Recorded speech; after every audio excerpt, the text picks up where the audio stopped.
प्रभु यीशु मसीह के पवित्र और सामर्थी नाम में मैं आज के शाम आपका फिर से एक बार स्वागत करता हूं। आज के इस दिन के लिए जो खुदा ने आपको और मुझे दिया है, जितने इस वक्त मेरे साथ लाइव पर हैं, मैं आप सभी का भी प्रभु यीशु मसीह के पवित्र नाम से धन्यवाद करता हूं कि उसने हमें ये जिंदगी दी है और उसका पवित्र लहू हमारे साथ है।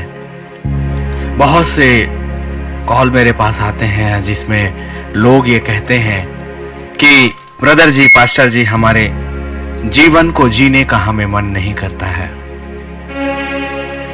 ऐसे दौर से मेरी जिंदगी भी गुजरी और हर एक की जिंदगी गुजरती है। इस जिंदगी में दुख और सुख दोनों बातें लगती हैं, लेकिन आज हमें वास्तविकता में पवित्र आत्मा लेकर जाएगा कि जीवन को बहुमूल्य जानो। बहुत बहुमूल्य है ये जिंदगी जो खुदा ने आपको और मुझे दी है, और वो पवित्र लहू है ना, इसीलिए कि जब उसका कतरा कतरा गिरा तो वो आपके लिए था। और एक उपाय है जो सलीब के पास में है। जितनों ने उस पर विश्वास किया है, उस खुदा ने उन्हें अपनी संतान होने का अधिकार दिया है, और ये अधिकार मांस और लोहू से नहीं परंतु स्वर्गीय स्थानों से आता है। हम इसके लिए परमेश्वर का धन्यवाद करेंगे। आपकी जिंदगी में जो कुछ भी होता है, रोमियो 8:28 ये बात को कहता है कि हर बात मिलकर हमारे लिए भलाई को उत्पन्न करती है। और इसलिए परमेश्वर की सोच और हमारी सोच में जमीन और आसमान का अंतर होता है। मैं परमेश्वर का धन्यवाद करूंगा आज की शाम के लिए, और जिंदगी के गहरे अर्थों को हम समझेंगे। और लेकिन उससे पहले पवित्र लहू पर ये गीत जो मैंने पहले भी गाया है, लहू का कतरा कतरा बहा वो मेरे लिए था। आइए हम इस गीत को सुनते हैं। हेलो,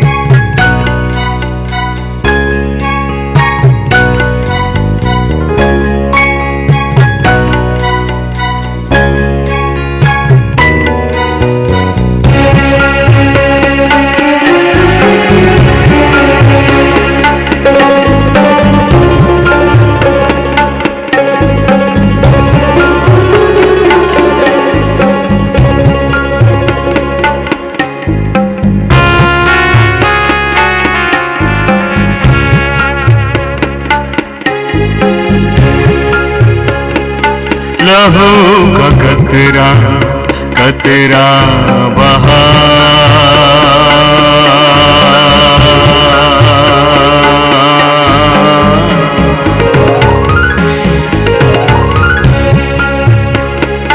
लहू का कतरा कतरा बहा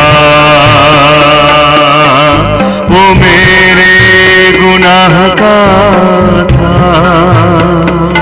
लहू का कतरा कतरा बहा वो मेरे गुनाह का था। वो खून की धार बही वो मेरे शिफा का था।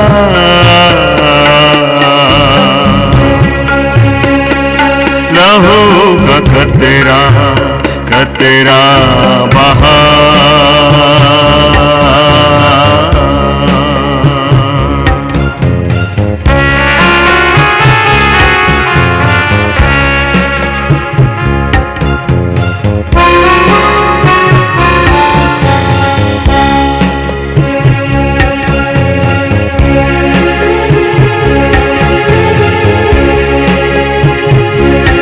कैसे गिर जाता था यीशु नासरी, सर पर कांटों का ताज वो बोझ लिए। कैसे गिर जाता था यीशु नासरी, सर पर कांटों का ताज वो बोझ लिए। वो चिथड़े उसके हुए वो मेरे गुनाह का था। वो मेरे गुनाह का था। वो चिथड़े उसके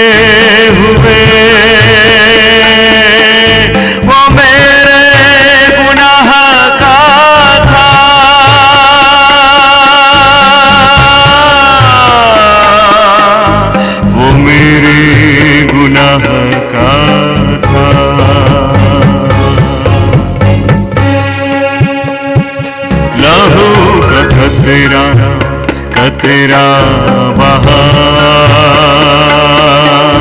वो मेरे गुनाह का था। लहू का कतरा कतरा बहा।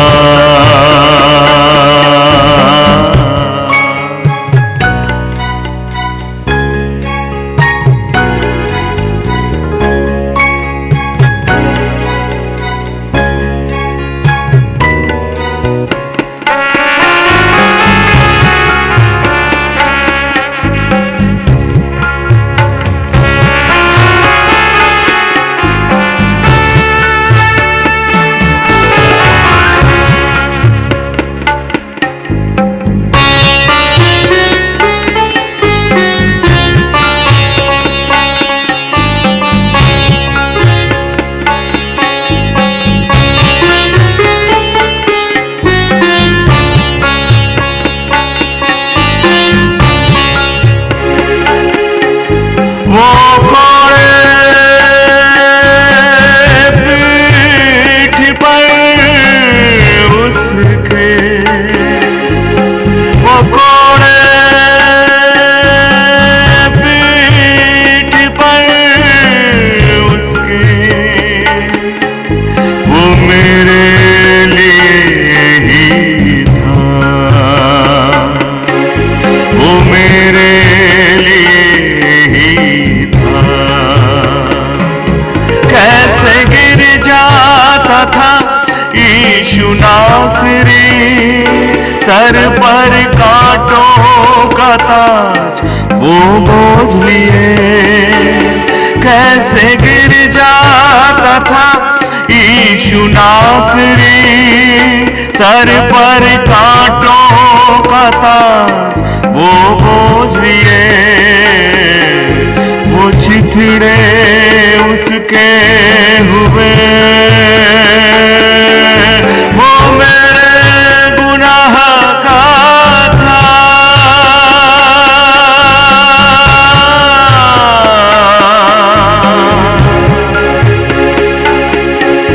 वो छिथड़े उसके हुए, वो मेरे गुनाह का था, वो मेरे गुनाह का था, वो मेरे गुनाह का था।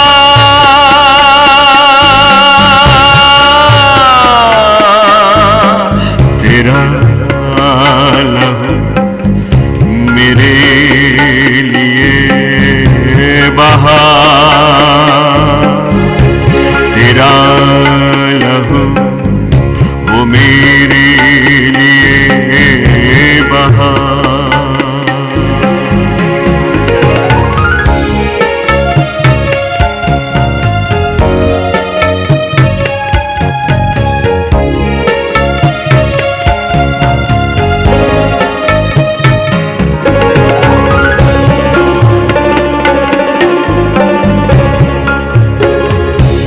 कर कबूल मेरे गुनाह, पाक कर मेरे गुनाह। कर कबूल मेरे गुनाह, पाक कर मेरे गुनाह। वो छिथड़े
मैं परमेश्वर का आज के दिन के लिए धन्यवाद करता हूं और उसका अनुग्रह आपका, उस खुदा का अनुग्रह आप पर और मुझ पर हुआ है।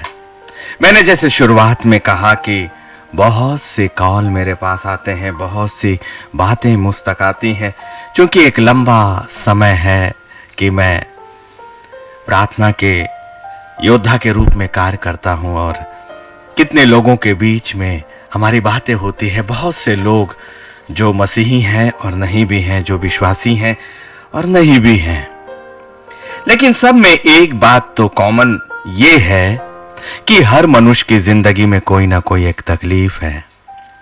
हर किसी की जिंदगी में, हर किसी की जिंदगी में कोई ना कोई एक कमियां और घटियां जरूर रहती हैं। बहुत से इंतजार होते हैं कि हमें लगता है कि परमेश्वर ये मेरी जिंदगी के साथ क्यों हो रहा है। बहुत से प्रश्न और बहुत सी बातें आज की सुबह भी और हर दिन भी कि मुझे अपनी जिंदगी को जीने का मन नहीं कर रहा है। मेरी जिंदगी में ऐसे मानो सब कुछ खोखला और खोखला और खोखला है।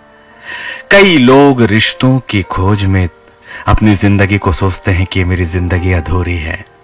कई लोग कहते हैं कि मेरी जिंदगी में ये बीमारियां क्यों हैं प्रभु, और यदि ये बीमारियां हैं तो अच्छा है कि इससे ज्यादा अच्छा ये है कि तू मुझे अपनी ओर बुला ले।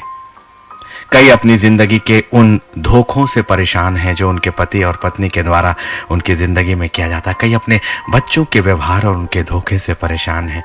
कई अपनी नौकरियों के जाने से परेशान हैं। ना जाने कितनी लंबी और लंबी सूची है, लेकिन पवित्र आत्मा आज हमें उन गहराइयों तक लेकर जाएगा कि जीवन को बहुमूल्य जानो। ये जीवन कितना अधिक महत्वपूर्ण है और परमेश्वर के ही कितने काम आ सकता है बहुतायत के साथ। यदि उत्पत्ति की किताब उसका 2 अध्याय और उसके 7वें कलाम में जो जाना पहचाना है, लेकिन जिस जीवन को आप व्यर्थ समझते हैं, जिस जिंदगी को आप व्यर्थ समझते हैं, उसका स्रोत कौन है, ये बातें पवित्र शास्त्र बाइबल के अनुसार आपके सामने है पवित्र आत्मा के द्वारा। उत्पत्ति उसका 2 अध्याय और उसके 7वें कलाम में खुदा का कलाम ये कहता है, और यहोवा परमेश्वर ने आदम को भूमि की मिट्टी से रचा और उसके नथनों में जीवन का श्वास फूंक दिया और आदम जीवित प्राणी बन गया। ये बातें मेरे प्रचार में कई बार आई हैं, लेकिन आज ये वर्ष जो है, ये कलाम जो है, पवित्र आत्मा हमें इसलिए इन बातों को रखने के लिए कहता है। और उससे पहले हर दिन के भांति मैं ये बात कभी नहीं कहना भूलूंगा कि पवित्र आत्मा अपने गहराइयों में ले जाने से पहले हम मनुष्यों को कहता है कि तू अपनी समझ का सहारा मत लेना, लेकिन संपूर्ण मन से परमेश्वर यहोवा पर भरोसा रखना। जब जब हमने अपनी बुद्धि को इस्तेमाल किया है, तब तब वो बुद्धि आत्मिक जिंदगी की बातों को, उन गूढ़ रहस्यों को नहीं समझ पाएगी। आपकी ये सोच जब तक आप अपने मन, मस्तिष्क और विचारों में रखोगे, परमेश्वर की अद्भुत योजनाएं कभी भी आप नहीं समझ पाओगे, कभी भी नहीं, कभी भी नहीं। क्योंकि पवित्र शास्त्र और उसकी बातें एक रहस्य है जो पवित्र आत्मा के बगैर हमें कभी भी जान नहीं पाएंगे। इसलिए हम धन्यवाद करिए और जीवन को बहुमूल्य जानिए जो जिंदगी आपकी है। मैं उसका जिंदा एक प्रमाण हूं कि कभी मृत्यु मेरी सीमाओं तक आई, कभी तकलीफें मेरी जिंदगी में आई, लेकिन यदि वो मृत्यु ना आती और वो तकलीफें यदि नहीं आती तो मैं परमेश्वर के साम्राज्य को जान ही नहीं पाता, उसके कामों को जान नहीं पाता, उस जीवन की गहराई को नहीं जान पाता, इस जीवन की उस उपयोगिता को हम नहीं जान पाते जो ना सिर्फ हमारे लिए लेकिन बहुतों के लिए वो आशीष का कारण ठहरती है। और यिर्मयाह 29:11 जो खुदा का वचन है कि जो कल्पनाएं मैं तुम्हारे विषय करता हूं उन्हें मैं जानता हूं, मैं जानता हूं। इस संसार में कौन जानेगा कि आने वाला भविष्य क्या है, केवल अनुमान।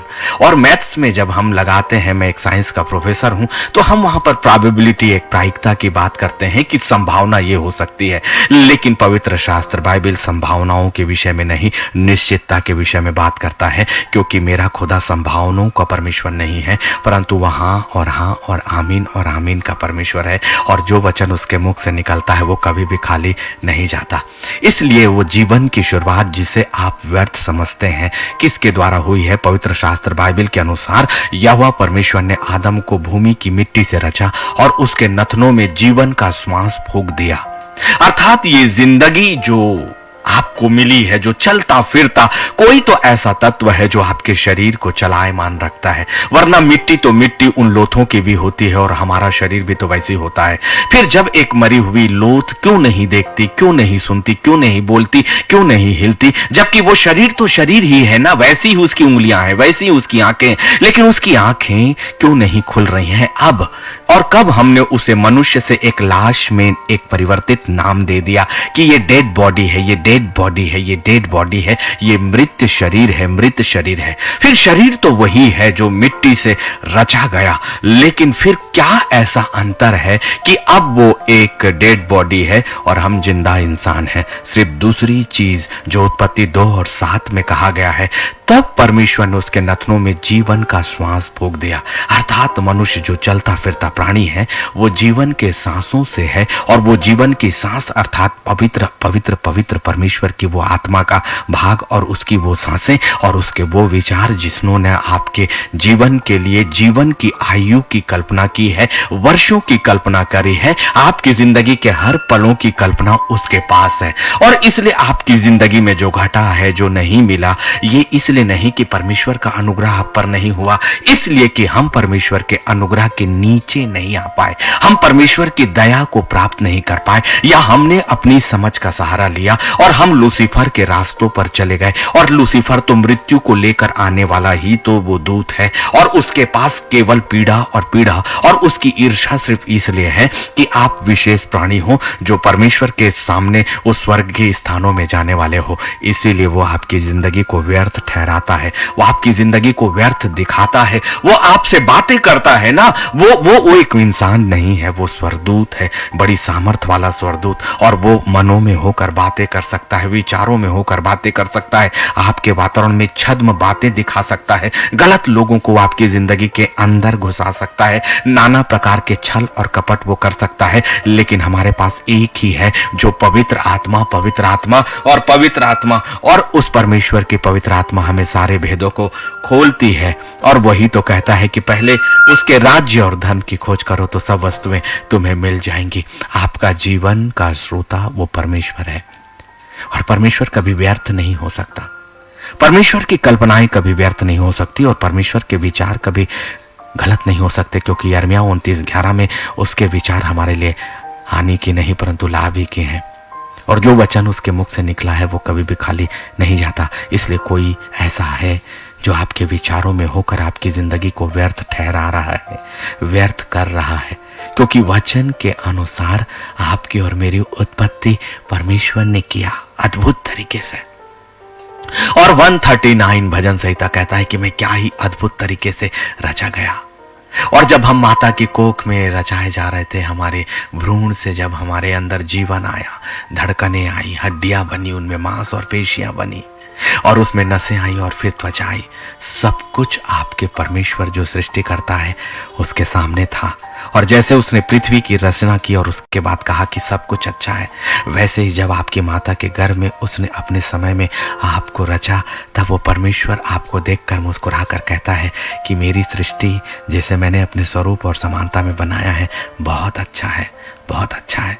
आप अपनी माता के गर्भ से परमेश्वर की आशीष को लेकर और उसकी अच्छाई को लेकर निकलते हो, और परमेश्वर का ये वचन लेकर निकलते हो कि सब कुछ अच्छा है, सब कुछ अच्छा है, क्योंकि मेरे परमेश्वर का निर्माण कभी बुरा नहीं हो सकता। तो फिर बुरा क्या है हमारी जिंदगी में?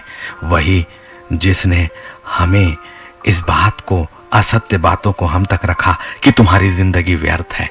जीवन को बहुमूल्य जानिए, बहुत कीमती है, परमेश्वर के लिए भी, लोगों के लिए भी और आपके लिए भी। और परमेश्वर ने हमें जीवन के लिए बनाया।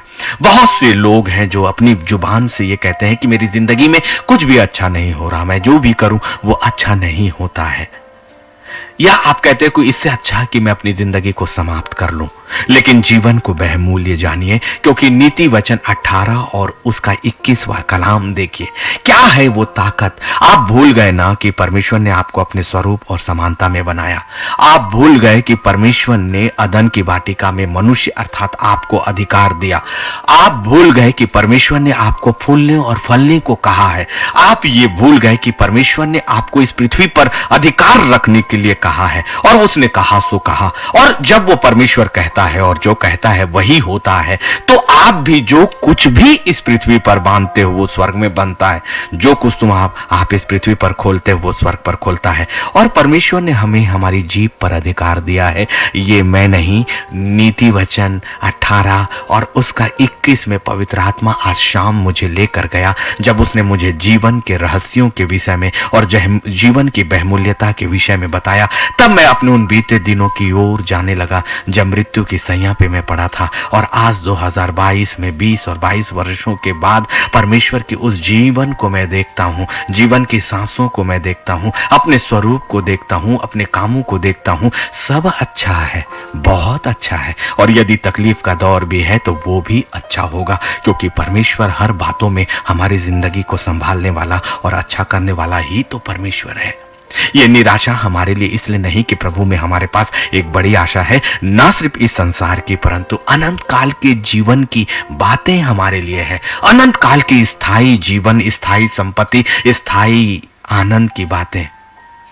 ऐसी सोच जिस दिन पवित्र आत्मा आपके उन ज्ञान को खोलेगा और रहस्यों को बताएगा, ये अनुग्रह होता है परमेश्वर का कि कब उसकी बातें हमारे अंदर, हमारे मन, मस्तिष्क और विचारों में आकर काम करती है। नीति वचन 18 और 21 जो मैंने आपको कहा कि आपकी जुबान में वो ताकत है। देखिए क्या कहता है वचन, जीभ के वश में मृत्यु और जीवन दोनों होते हैं। बड़ी स्पष्टता के साथ, जीभ के वश में मृत्यु और जीवन दोनों होते हैं, और जो उसे काम में लाना जानता है वह उसका फल भोगेगा। कितनी स्पष्टता के साथ बातें हैं खुदावन के लोगों। धन्यवाद करिए कि पवित्र आत्मा आपको आपकी जिंदगी की बहुमूल्यता के विषय में बता रहा है, और जो बातें आपकी जिंदगी में ठीक नहीं है उसे ठीक करने का अधिकार भी तो आपके पास प्रारंभ से है। उन बातों के विषय में जिसमें आपने सरेंडर किया, जिसे आपने कहा कि मेरी जिंदगी में कुछ अच्छा नहीं है, यही कह के तो आपने नीति वचन 18 और 21 के अनुसार अपना परिणाम खुद अपनी जुबान से अपने ही विरोध में कह दिया, अपने ही भविष्य के विरोध में कह दिया। और वचन इस बात को सिखाता है, नीति वचन 18 और 21, जीभ के वश में मृत्यु और जीवन दोनों होते हैं। आप अच्छी बातों और जीवन की बातों की घोषणा करेंगे, वो आपके वातावरण में वो बातें होंगी। लूसीफर बहुत नीचे है, क्योंकि यीशु नासरी ने उस लूसीफर की हर एक सामर्थ का पूरी तरह से खंडन किया और उसे हरा दिया है पहले ही। और वो सारा अधिकार उस खुदा ने, उस यीशु नासरी ने आपको और मुझे दिया है, और इसलिए कहने का भी अधिकार आपको प्रारंभ से मिला है। और इसीलिए जीभ के वश में मृत्यु और जीवन दोनों होते हैं, और उसे काम में लाना जो जानता है वह उसका फल भोगेगा।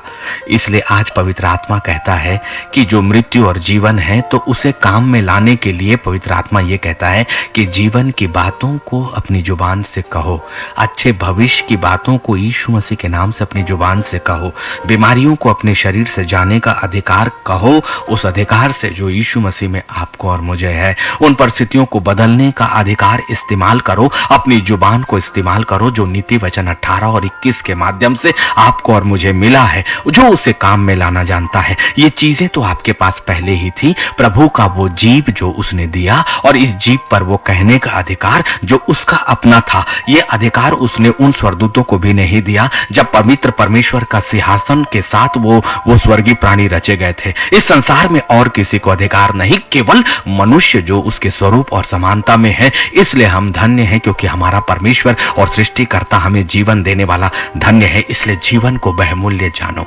जीवन को बहुमूल्य जानो, क्योंकि अभी तक जो हमारी जिंदगी में हुआ उसके लिए जिम्मेदार हम हैं कि हमने अपनी उसी जुबान का इस्तेमाल किया जो अधिकार हमारा था। इसलिए जो हमने कहा वो हमारी जिंदगी के लिए हो गया। यदि हमने निगेटिव बातें कही, लेकिन मैं 26 और 27 मई 2003 के वो दिन याद करता हूं जब अटैक के बाद मेरा शरीर तो निश्चल हो गया था, लेकिन मेरी आत्मा ने उन मृत्यु की नहीं परंतु जीवन की बातों को कहना प्रारंभ किया। और भजन संहिता 121 मेरे कानों में जब आया, और तब वो जीवन की बातें मेरी आत्मा कहने लगी, और फिर वो जीवन को लेकर आएगा। क्योंकि नीति वचन 18 और 21 मैंने कहा कि प्रभु ये जिंदगी मुझे चाहिए, यदि ये जिंदगी तू मुझे देता है तो ये जिंदगी मैं तुझे दूंगा। ये जिंदगी में जीना है, मुझे जीना है। ऐसे ही बहुत सी तकलीफों के समय भी मैंने कहा कि मुझे ये जिंदगी जीनी है। इन परिस्थितियों से मुझे आगे निकलना है, जब मेरा खुदा हजारों और लाखों लोगों को लाल समुद्र पार करा सकता है, तो मेरा परमेश्वर मेरी जिंदगी के रास्तों में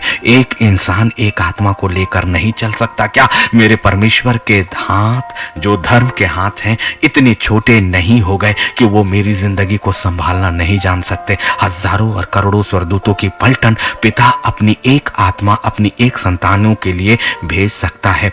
वो मालिक है, वो मालिक है सेनाओं का पवित्र परमेश्वर यहोवा। वो अपनी संतानों को जीवन देता है और उस जीवन को बनाए रखने की क्षमता और अधिकार भी दिया है। इसलिए आपकी जिंदगी बहुमूल्य है, उसकी कीमत को जानिए, जीवन की बहुमूल्य को जानो। जीवन व्यर्थ नहीं है, इसलिए आपको मरने के लिए नहीं, परंतु जीने के लिए। ये मृत्यु जो शरीर की मृत्यु है, ये आपका अंत कभी नहीं, क्योंकि आप एक आत्मा होना जो उत्पत्ति 2 और 7 के अनुसार हो। और आत्माएं कभी मरती नहीं, क्योंकि वो शारीरिक नहीं है। आत्माएं इस संसार की नहीं है। आत्मा जो आपकी है वो इस संसार की नहीं है, वो आत्मिक स्थान की ही है। और फिर उसे उसी स्थान पर ही तो वापस जाना है। और यही तो सुसमाचार है इस पेज का, नए यरूशलेम की ओर तैयारी। इसीलिए जीवन को बहुमूल्य जानो, क्योंकि आपका अंत, आपके शरीर का अंत आपका अंत नहीं, परंतु आपकी आत्मा को अनंत काल के झील और पीड़ा के स्थान में देगा। आत्माएं कभी नहीं मरेंगी। आप इस बात को समझिए, क्योंकि अभी हमारे पास अवसर है और पवित्र आत्मा अभी हमें स्पष्टता के साथ उन सच्चाइयों को बता रहा है। और बार बार वो आपको उन प्रकाशनों को नहीं देगा। बार बार ये शब्द आप तक नहीं आएंगे, बार बार ये रहस्य आप तक नहीं जाएंगे। इसलिए इफिसियों 5 और 14 भी बड़ी बहुमूल्य का शब्द वो आपको और मुझे देता है। इस कारण वो कहता है, सोने वाले जाग, सोने वाले जाग और मुर्दों में से जी उठ, तो मसीह की ज्योति तुझ पर चमकेगी। बड़ा भेद है इफिसियों 5 और 14। सोने वाले जाग और मुर्दों में से जी उठ। अरे हम तो जिंदा हैं, हम तो अभी जगे हुए हैं। फिर वचन हमें क्यों कहता है तुम सोने वाले जाग जाओ, और वो कहता है मुर्दों में से जी उठ? तो उसका परिणाम क्या है? मसीह की ज्योति तुझ पर चमकेगी। यीशु नासरी के जो नाम की सामर्थ है वो हमें प्रकाशित करेगी। यीशु मसीह में जो जीवन है, जो उसने क्रूस पर मृत्यु को हराया है ना, इस संसार में कौन ऐसा मनुष्य है जिसने मृत्यु को हराया? केवल एक ही, क्योंकि वो मनुष्य की ओर से उत्पन्न नहीं था, वो स्वर्ग से आपके और मेरे लिए आया एक जीवित वचन था, जो मनुष्य के रूप में आया। और उसने मनुष्य के रूप में ही मनुष्य की मृत्यु अर्थात आत्मा की मृत्यु को हमेशा के लिए अपने पैरों तले कुचल दिया। और यही है कि ये ज्योति कौन सी है? अनंत काल के जीवन की, अनंत काल के। इसलिए जीवन को बहुमूल्य जानो, क्योंकि ये बातें आत्मा इस शरीर की बातें नहीं, आपके आत्मा की बातें कर रहा है। आत्मा इस शरीर की मृत्यु की बातें नहीं, परंतु आत्मा के अनंत काल की जिंदगी के बारे में बातें कर रहा है। आत्माएं कभी नाश नहीं होती, लेकिन उनका परिणाम तो जरूर होगा, या तो अंधेरे की ओर, अंधकार की सीमाओं में, या पवित्र परमेश्वर के सिंहासन के सामने। चुनाव आपका है। अभी भी हमारे पास अवसर है। आपने अपनी जिंदगी में छोटी छोटी लालसाओं को, छोटे छोटे रिश्तों के पीछे अपनी अहम जिंदगी को कहां से कहां सौदा कर दिया। लेकिन मैं धन्यवाद करता हूं कि प्रभु ने मुझे सच्चाई को बताया, उन गहराई को बताया जो उसके सत्य का है। और इसीलिए मेरी जिंदगी उसने मुझे बताई कि मेरी जिंदगी बहुत बहुमूल्य है। इस शरीर की भी जिंदगी और उसके बाद खुदा के लेखे में उस आत्मा की अवस्था बहुत बहुमूल्य है, क्योंकि आपकी कीमत उस पवित्र आत्मा के बराबर है, क्योंकि आप वही आत्मा के तो भाग हो। इस कारण वो कहता है, सोने वाले जागो और मुर्दों में से जी उठो।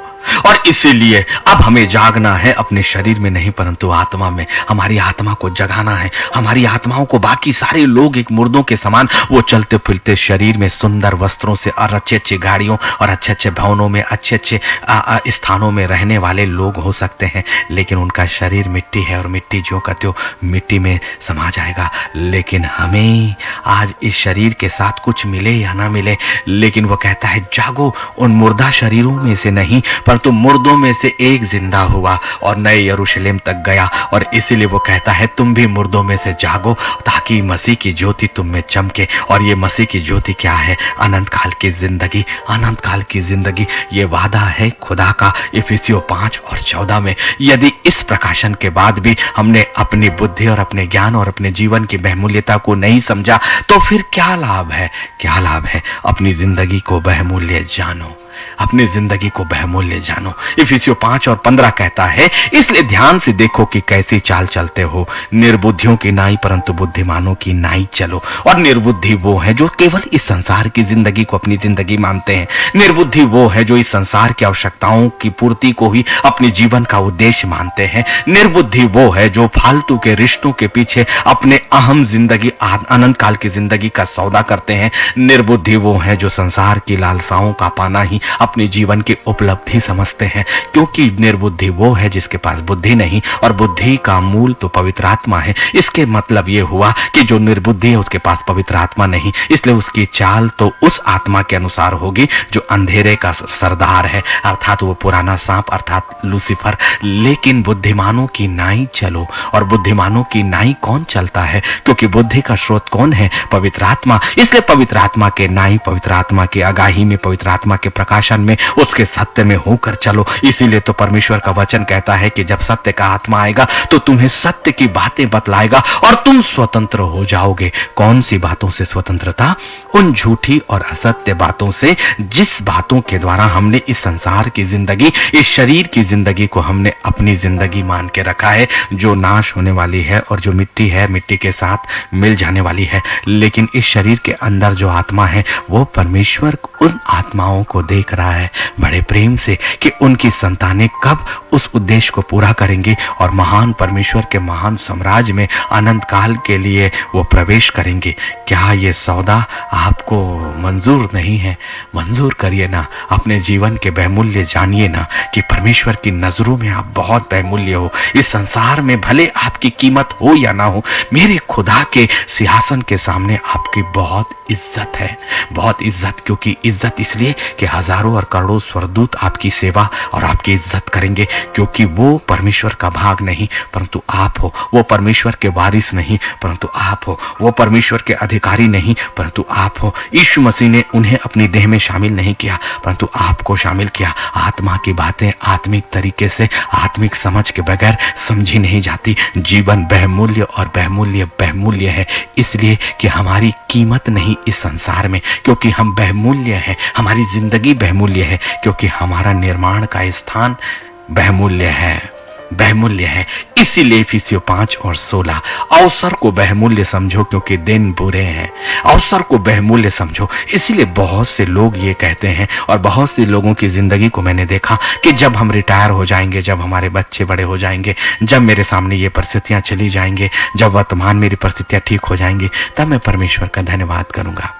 परमेश्वर का धन्यवाद तो सबसे ज्यादा ग्रहण योग्य तब होता है जब आप सब कुछ खोए जाने पर भी अपने परमेश्वर को महिमा देकर उसकी स्तुति करके उसको कहते हो, प्रभु तूने दिया और तूने लिया, तेरा नाम ही धन्य है। क्योंकि ये सारी बातें इस संसार की है, संसार तक रहेंगी और संसार में सब कुछ व्यर्थ हो जाएगा। लेकिन परमेश्वर तेरा अनुग्रह मुझ पर हुआ है कि मैं आत्मा और आत्मा की बातों और स्वर्ग को देखता हूँ। मांगिए ना उन दर्शनों को, क्योंकि वो जीवन आपका बहुमूल्य है और बहुमूल्य स्थान को देखने का अधिकार क्यों नहीं मांगते? वो अधिकार सिर्फ आपको है। आप देख सकते हो दर्शनों में अपने स्वर्गीय स्थानों को, अपने पिता की महिमा को, स्वर्गदूतों को अपने करीब पा सकते हो। आपकी जिंदगी बहुमूल्य इतनी है कि परमेश्वर बड़े बड़े सामर्थी स्वर्गदूतों को आपके सिवानों तक भेजता है। महसूस करें, आत्मिक चीजें बिना आत्मिक अवस्था में आए कभी भी नहीं जानी जा सकती। लेकिन जिस दिन आपने अपने आत्मिक कानों और आंखों को खोल दिया, खुली आंखों से परमेश्वर आपको अपने दर्शनों को दिखाएगा। आपके कान लगातार वैसे ही पवित्र आत्मा की बातों को सुनेंगे और वो मधुर सी आवाज जब बेटे और बेटी की आएगी और जब वो आलिंगन आपको लेगा और जब आपको वो उठाकर कहेगा कि मुझे तुझसे बातें करना है मेरे बेटे, मैं तेरे साथ हूं। और जब आप पवित्र स्वर्गदूतों की सुरक्षा और पिता के पवित्र बाड़े को अपने चारों ओर जानोगे, तब जानोगे कि आपकी कीमत कितनी ज्यादा है। आप बहुत बहुमूल्य हो, क्योंकि आप बहुमूल्य बहुमूल्य परमेश्वर के हाथों से बहुमूल्य भाग हो। इस पृथ्वी पर अधिकार दिया है आपको, इस पृथ्वी पर फैलने और फूलने का अधिकार मिला है, और उस शैतान के विरोध में यीशु मसीह की देह होने के नाते उसने सारे अधिकार आपको दे दिए हैं। पहचानिए आप बहुमूल्य हो, अपने जीवन के बहुमूल्यता को जानो। आप बहुत बहुमूल्य हो, क्योंकि आत्मा की कीमत इस संसार में कोई नहीं दे सकता। जीवन की कीमत इस संसार में कहीं नहीं है। इस संसार में कोई जिंदगी दे ही नहीं सकता, क्योंकि जिंदगी मिली है उत्पत्ति दूसरे उसके 7वें अध्याय में परमेश्वर के द्वारा। परमेश्वर के द्वारा जो सबसे बहुमूल्य है। कौन है जो अपनी जिंदगी की एक सांसें भी खरीद पाया? इसलिए मनुष्य घमंड ना करे, आप घमंड मत करो। जितना आप अपने आप को शून्य करोगे, जितना आप स्वर्गीय साम्राज्य में अपने आप को दीन करोगे, जितना आप अपने आप को झुकाओगे, परमेश्वर न सिर्फ इस स्थान पर परंतु वो सिंहासन खड़ा होगा। मेरे बेटे और मेरी बेटी मेरे पास आ जाओ। वो उड़ाऊ पुत्र एक दृष्टांत नहीं है, वो नए यरूशलेम का प्रकाशन है, और वो पिता कोई और नहीं, पिता परमेश्वर है, और वो उड़ाऊ पुत्र कोई नहीं, मैं और आप हैं। लेकिन उसने हमारे अपराधों को क्षमा किया। इसीलिए तो मैंने कहा कि लहू का कतरा कतरा बहा वो मेरे लिए था, वो चिथड़े जो तेरे हुए वो मेरे लिए थे, क्योंकि मेरे परमेश्वर ने अपने बेटे को चिथड़े किया ताकि आप साबुत और साबुत महापवित्र स्थान में बहुमूल्य हो। तो बहुमूल्यता के साथ पहुंचो। आत्मा जिस रूप से आई है उसी रूप में पहुंचो। इसलिए इफिसियों 5 और 16 अवसर को बहुमूल्य समझो। थोड़ा सा संघर्ष, थोड़ा सा आत्मिक युद्ध लड़ने के बाद जीतने में जो मजा है ना, उसका स्वाद आपने लिया ही नहीं, जीत का स्वाद लिया ही नहीं। परंतु अब तो मैं कहता हूं लूसीफर, अच्छा है कि तू अपनी और अपनी समस्त सेना के साथ मेरा सामना करने को आ, क्योंकि मैं यीशु मसीह के नाम से वैसे ही खड़ा होता हूं जैसे दाऊद अपनी गोफन के साथ केवल एक पत्थर लेकर खड़ा हुआ और गिरा, शैतान गिरा, उसकी शक्तियां बांधी गई। और अब तो वो गोलियत नहीं, परंतु अब तो वो लूसीफर है। लेकिन अब वो दाऊद नहीं, परंतु वो परमेश्वर के नाम की सामर्थ, वास्तविक सामर्थ आपको मिल गई। जब ईंट और पत्थरों में जब खुदा ऐसी सामर्थ डाल सकता है, तो अब यीशु मसीह का बलिदान उस गोफन के पत्थर से कई गुना ज्यादा ताकतवर और सामर्थी है। उस गोफन के पत्थर में जब इतनी सामर्थ आ सकती है, तो यीशु का वो लहू जिसने शैतान को हमेशा के लिए कुचल दिया, अब वो कभी नहीं उठ सकता, कभी नहीं उठ सकता। अब केवल उसका न्याय और न्याय होना है। ये जान लीजिए कि अब नरक कभी भी ऊपर नहीं आ सकता, क्योंकि अब वो ऊपर से गिरा दिया गया है। लेकिन हम नीचे से ऊपर जाने वाले हैं। इसकी तैयारी करें। अपनी जिंदगी को जानो कि ये बहुमूल्य है, क्योंकि बहुमूल्य ही ऊपर बहुमूल्य जगह पर जाने वाला है। इसीलिए इफिसियों 5 और 18 आपसे कहता है, अवसर को बहुमूल्य जानो, क्योंकि दिन बुरे हैं। इसलिए इफिसियों 5 और 17, इस कारण निर्बुद्धि ना हो पर ध्यान से समझो कि प्रभु की इच्छा क्या है। और प्रभु की इच्छा यह है कि मेरे बेटे मेरी बेटियां जो मेरे लिए बहुत बहुमूल्य हैं, क्योंकि वो आत्मा की कोई कीमत नहीं, वो यीशु अब आपका चरवाहा है। इसीलिए भजन संहिता 23 और 1 में कौन कहता, वो बड़ा राजा जिसके पास सारा धन था, वैभव था, सेना थी, सारी बातें थी, वो कहता यहोवा मेरा चरवाहा है, मुझे कुछ घटी ना होगी। तो जब दाऊद ये कह सकता है, तो आप भी इन वचनों को जो अधिकार खुदा ने आपको दिया, आप क्यों कहते हो कि मेरी जिंदगी व्यर्थ है? परंतु क्यों नहीं कहते कि यहोवा मेरा चरवाहा है, मुझे कुछ घटी ना होगी? आप क्यों कहते हो कि मेरी जिंदगी से बीमारियां कभी नहीं जाएंगी? आप क्यों नहीं कहते कि यहोवा राफा मेरा चंगा करने वाला है, वो अल्फा और ओमेगा जो अनंत से अनंत तक है, जिसका भाग मैं हूं, मेरी आत्मा को वो अनंत काल की जिंदगी तक लेकर जाएगा, और मेरे शरीर भी उस खुदा के द्वारा शुद्ध और पवित्र होगी, जो पूरे कोढ़ियों को, जन के लंगड़ों को, जो ना देखने वाले लोगों को दिखा सकता, चला सकता है, और जो सड़ी गली लाशों में भी जीवन दे सकता है। वो परमेश्वर मेरी जिंदगी को बहुमूल्य जानता है। इसलिए अच्छी बातों की घोषणा करें। लूसीफर बड़े करीब तो आता है, लेकिन वो छू भी नहीं पाता, वो आत्माओं को छू नहीं पाएगा, वो आपके वातावरण को छू नहीं पाएगा, क्योंकि अय्यूब के समान ही बाड़ा नहीं बांधा खुदा ने। केवल अय्यूब की जिंदगी में नहीं, आपकी जिंदगी में भी वो बाड़ा वैसे ही बांधता है परमेश्वर आपके लिए। वैसे ही दानियल, शद्रक और मेशक और अबेदनगो की सुरक्षा के लिए ही खुदा के दूत नहीं उतरते, आपकी सुरक्षा के लिए भी खुदा के दूत उतरते हैं। वो आग का खंभा केवल इस्राएलियों के आगे नहीं चलता, वो आग का खंभा आपके आगे भी चलता है। इसलिए कि आपकी आत्मिक आंखें खुली नहीं, इसलिए वो दिखता नहीं। इसका मतलब मेरा परमेश्वर आपके साथ चलता नहीं, ऐसा नहीं है। आपकी जिंदगी, आपके अवसर, आपका जीवन बहुत बहुमूल्य है, क्योंकि आपको चलाने वाला बहुमूल्य है और वो कभी भी अपने रास्ते से कभी हटता नहीं, जिसके हाथ कभी छूटते नहीं। इसलिए भजन संहिता 23 और उसका 4। धन्यवाद किया मैंने इस कलाम के लिए अपने परमेश्वर का, जब पवित्र आत्मा ने मुझे इन वचनों तक पहुंचाया, उन गहराइयों तक कि जीवन को बहुमूल्य जानो। मैंने जाना कि मेरी जीवन की कीमत आज क्या है। और आज सुबह ही जिन्होंने कहा कि मुझे जीने की इच्छा नहीं होती, सिर्फ शारीरिक अभिलाषाओं, मनुष्य के रिश्तों के कारण, कुछ ऐसी परेशानियां जो हमारी जिंदगी में है, हमने ये घोषणा करी। लेकिन घोषणा क्यों नहीं करते भजन संहिता 23 और 4 को? चाहे मैं घोर अंधकार से भरी हुई तराई में होकर चलूं तो भी हानि से ना डरूंगा, क्योंकि तू मेरे साथ रहता है, क्योंकि तू मेरे साथ रहता है, और तेरे सोंटे और तेरी लाठी से मुझे शांति मिलती है, वो सुरक्षा है। चाहे मैं घोर अंधकार से भरी हुई, आपने क्या कहा कि मेरी जिंदगी में तो अंधेरा और अंधेरा है, और अब जिंदगी में मेरे कुछ भी पूरा नहीं होने वाला। आपने क्या कहा कि ये बीमारी मेरे शरीर से नहीं जाएगी। आपने क्या कहा कि मेरी परिस्थितियां कभी नहीं बदलेंगी। आपने क्या कहा कि इन कर्जों से मैं कभी आजाद नहीं होऊंगा। आपने क्या कहा कि मेरा परिवार कभी वापस नहीं आएगा। आपने क्या कहा कि मुझे परमेश्वर नए रिश्तों, नए प्रेम, नए नए नए एक साथी को नहीं देगा। ऐसा नहीं है। आप कहें चाहे मैं घोर अंधकार से भरी हुई तराई में होकर चलूं तो भी मैं किसी हानि से ना डरूंगा। Use the authority what you have on your tongue. अपनी जुबान पर जो अधिकार पिता ने अपनी संतान होने के नाते दिया है, हम कहाँ हैं? लूसीफर ने हमारी जुबान पर अपना कब्जा किया, लेकिन अभी यीशु के लहू से अपनी जुबान को पवित्र और शुद्ध करें और कहें, प्रभु तेरे पवित्र लहू से उन सारी बातों का, जुबानों का मैं खंडन करता हूं और अपनी जीभ पर तेरे पवित्र लहू का बाड़ा बांधता हूं, ताकि अब वो कभी भी लूसीफर की बात नहीं, परंतु तेरे जीवन जो बहुमूल्य ताकि बात तूने की है वो कहिएगा अपनी जिंदगी में। चाहे मैं घोर अंधकार से भरी हुई तराई में होकर चलूं तो भी मैं हानि से ना डरूंगा, क्योंकि तेव मेरे साथ रहता और तेरे सोंटे और लाठी से मुझे शांति मिलती है। देखिए वो शांति को लेकर पवित्र स्वरदूत बड़े आदर के साथ आपके वातावरण में आएंगे। इसलिए नीति वचन 21 और 21 भी आपके लिए है। जो धर्म और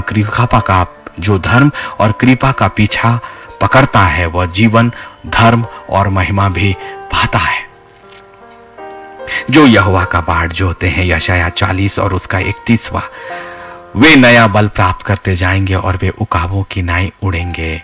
वे दौड़ेंगे और श्रमित ना होंगे, चलेंगे और थकित ना होंगे। ये वादा है परमेश्वर का। जो यहोवा की बाट जोड़ते हैं, जो अपने आप को परमेश्वर के अच्छे उन दिनों की प्रतीक्षा करते हैं इंतजार के साथ, परमेश्वर आपकी जिंदगी का खोया सब कुछ वापस कर सकता है। आपकी आयु, आपका दिन, आपका धन, आपका न्याय, आपकी खोई हुई संपत्ति, आपकी इज्जत, क्योंकि परमेश्वर आपको बहुमूल्य जानता है। मनुष्यों के बीच में परमेश्वर अपनी संतानों को फिर से खड़ा करेगा, क्योंकि ये पृथ्वी तो उसकी बनाई हुई है, ये सृष्टि उसकी बनाई हुई है, और इसलिए आपका परमेश्वर अपनी सृष्टि में अपनी संतान को पहले स्थापित करना जानता है। कनान देश उसने निर्धारित किया, वहां लेकर गया अपने वादे को। इसीलिए अब वो कहता है, मत डर क्योंकि मैं तेरे संग हूं, इधर उधर मत ताक क्योंकि मैं तेरा परमेश्वर हूं। मैं तुझे दृढ़ करूंगा और तेरी सहायता करूंगा, और अपने धर्म में दाहिने हाथ से मैं तुझे संभाले रखूंगा। यशायाह 41 और 10। और क्या चाहिए? और क्या चाहिए?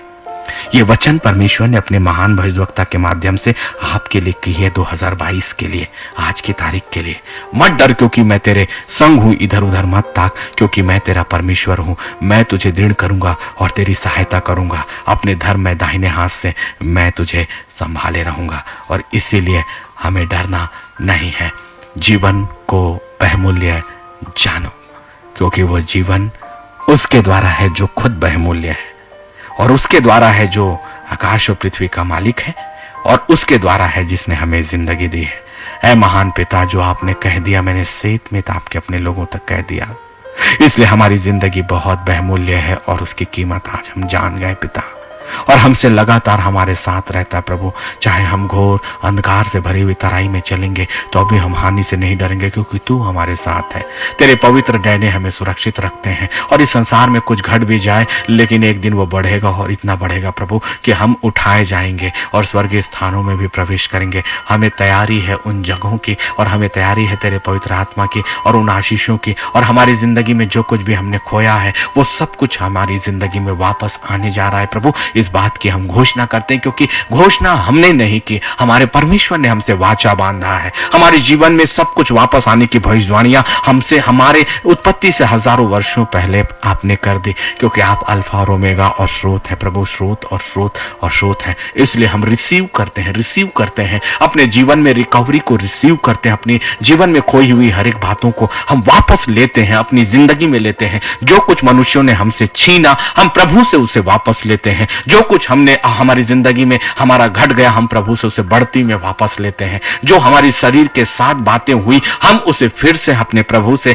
एक नए शरीर और एक नई ताकत और एक नई सामर्थ्य में वापस लेते हैं। जो कुछ लोगों ने हमारे साथ अत्याचार किया हमारे खुदा के न्याय को हम अपनी जिंदगी में वापस लेते हैं। जो कुछ मनुष्यों ने हमारे विरोध में षड्यंत्र किया, अब स्वर्गदूतों की सुरक्षा जो हमें सुरक्षा देगी हम उसे अपनी जिंदगी में वापस रिसीव करते हैं